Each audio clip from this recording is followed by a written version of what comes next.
Well, here's my thing. I'm sort of getting the vibe and feel as if Charles Lester never even intended for a second to consider Colorado. And I may be wrong on this, and I don't mean this in a disrespectful way to him, but I kind of feel like he used Colorado just to make this a bigger deal than what it actually was.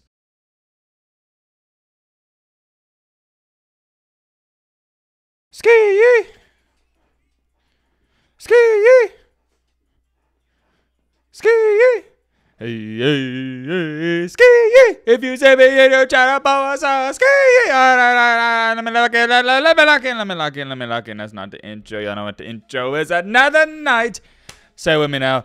Another primetime video. Another night, another primetime video. On a serious note, life, it's funny. My many years I've spent on this earth, I've come to find out you win some and you lose some. I really don't think I can put it any better than that. Sometimes you win, sometimes you lose. You can't win them all. Even Michael Jordan, he lost some games. Even Tiger Woods, he lost some tournaments. And those two guys are two guys that I just love because of their mentality. You're talking about two of the most feared and most crazy, dominant, competitive people you're ever come into contact with. My point is, and I think you get where I'm trying to go with this, you can't win them all. And unfortunately, I hate to be the bearer of bad news to the Buff Nation and all the Colorado fans. By the way, shout out to the Colorado fan base, just always showing so much love on the videos. It does not go unnoticed. I greatly appreciate that.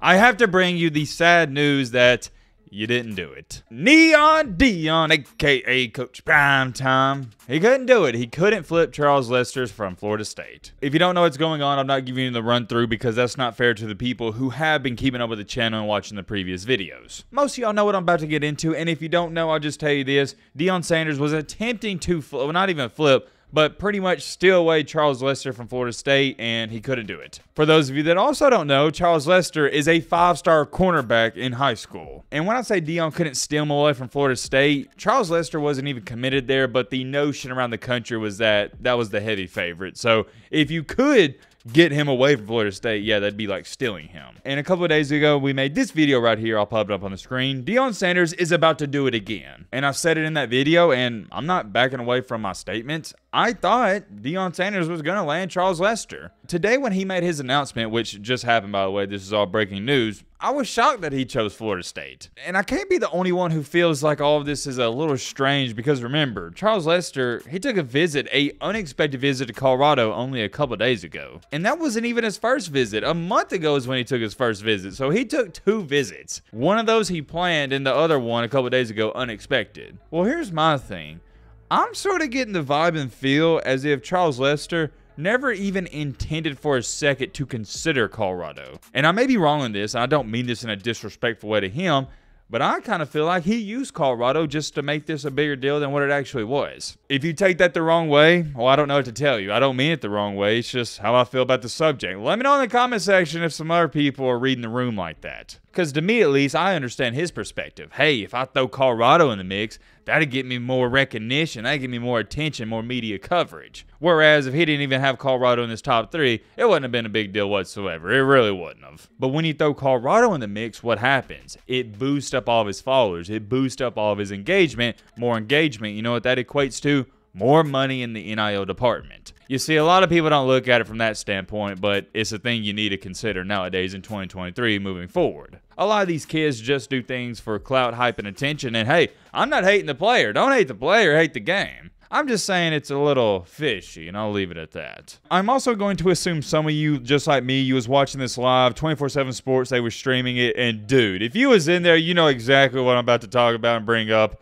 That would have to be the worst live stream, worst commitment video or commitment live stream I've ever seen in my life. It was awful, it was pitiful, it was embarrassing. I don't know what 24/7 Sports was trying to live stream this with, but it looked like they was recording this with a potato. I'm not even lying. The sound was off, it was lagging, the quality was, it was just awful. It was so bad it was almost unbearable to watch. And to go on top of all of that, even when the connection was stable, all they was doing, it had like 4 random dudes, I don't know who they were, I guess it was his homeboys or friends, just standing up there on Instagram Live singing along to rap songs for like 10 minutes. What was that about? I was watching this live stream for 15 minutes and it was just these 4 dudes you see right here standing up rapping. Like, what? And somebody in the comment section, I screenshot it, said, is this an announcement or a rap video? Okay, I'm sorry. You had to be there. You can't make this crap up. That was the worst commitment ever. But outside of that, and I should have said this at the beginning, congratulations to Charles Lester and congratulations to the FSU fan base. Charles Lester is now a cinnamon roll. Now, is this a good thing or a bad thing? I guess I'll wait and see. Let's go back to this, though, and check this out. On the previous video where I said, hey, Deion, I think he's got a chance, or I predicted Colorado to land him, check out what Tony the Pod Boss had to say. This is a great comment, by the way. Thank you for this. Matt, you're also forgetting the #1 rated recruiter in college football. Coach Kelly offered and coached 2 Florida State greats in Derwin James and Jalen Ramsey. He's getting developed by an elite staff. Did I mention Colorado cornerbacks coach also played in the NFL for 10 years? Check out this comment. Got a lot of likes, and it's also another great point from Hook. I don't think there's another coach who can do this. If Nick Saban or Kirby Smart went to a 1-11 team, I don't think they could attract these 5-star kids. They need the brand of Alabama and Georgia. I disagree with that, but I'll talk about that in just a second. Only Coach Prime can get these kids right off of the gate. Think how scary it will be if Colorado starts winning. Add a winning team to Coach Prime's charisma, done, over. Yeah, we've talked about that before. If Colorado, they start winning some games, let's say this year they go 5-7, next year they go 7-5, then maybe 8-4, 9-3. Yeah, recruiting's gonna be off the charts.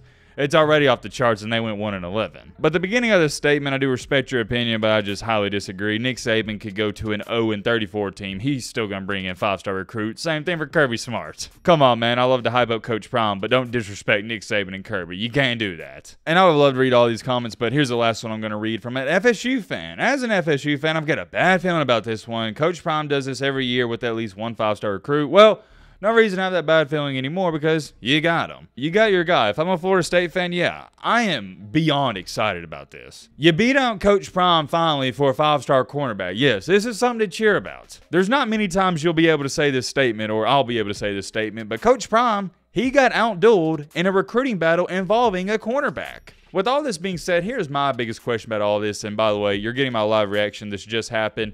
I wonder what was the selling point for FSU over Colorado. And maybe, just like I said earlier in this video, there wasn't a selling point. Maybe, and this is my, I guess, conspiracy theory on the situation, he wasn't even considering Colorado. He just had him in there just to get some media hype, which could be a serious and real thing, but that's a different video for a different day. I'm asking you guys, let me know in the comment section.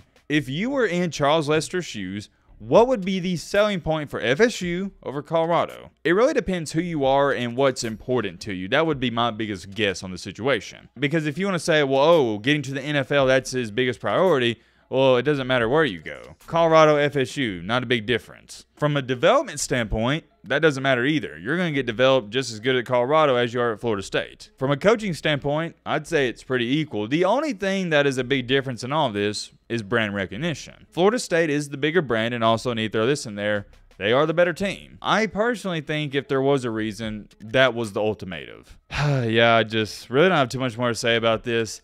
Besides, should we be talking about Florida State in better lighting? Should I be giving them more hype and attention? I don't know. Maybe I should. I'm just not sold on them because they've always seemed like they've been overhyped the past 4, 5, 6, 7 years. And even this year, I think they're overhyped. But here's the good thing. We're going to find out in week 1 because they play the LSU Tigers. But outside of that, this commitment has nothing to do with this year's team. But what I'm saying is the Florida State program, they're heading in the right direction. They got a top 15 football team. Recruiting's going good. Mike Norvell's doing a heck of a job. Got to give credit and respect where it's due. This sucks for Coach Prime in Colorado, but I don't think they're going to be sweating too much. They got all their other crap going on. Florida State, big pickup. Let me know your thoughts down below. But